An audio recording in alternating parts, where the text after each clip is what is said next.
Genesis 3. When the serpent was the craftiest of all the creatures the Lord God had made. So the serpent came to the woman. Really, he asked, none of the fruit in the garden? God says you mustn't eat any of it. 2 to 3, of course, we may eat it. The woman told him, it's only the fruit from the tree at the center of the garden that we are not to eat. God says we mustn't eat it or even touch it, or we will die. For that's a lie. The serpent hissed, you'll not die. 5. God knows very well that the instant you eat it, you will become like him. For your eyes will be opened, you will be able to distinguish good from evil. 6. The woman was convinced how lovely and fresh-looking it was, and it would make her so wise. So she ate some of the fruit and gave some to her husband, and he ate it.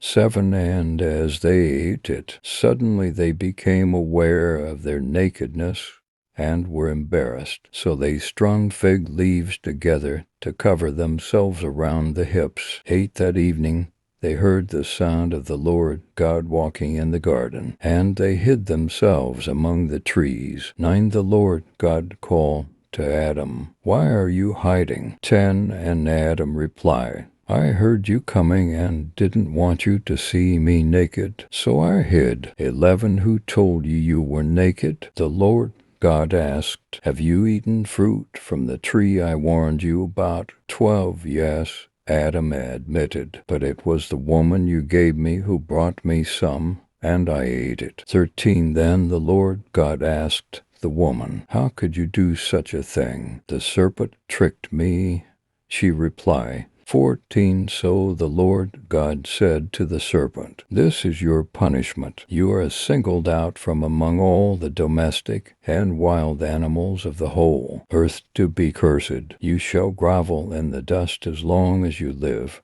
crawling along on your belly. 15. From now on you and the woman will be enemies, as will your offspring and hers. You will strike his heel, but he will crush your head. 16. Then God said to the woman, you shall bear children in intense pain and suffering, yet even so you shall welcome your husband's affections, and he shall be your master. 17.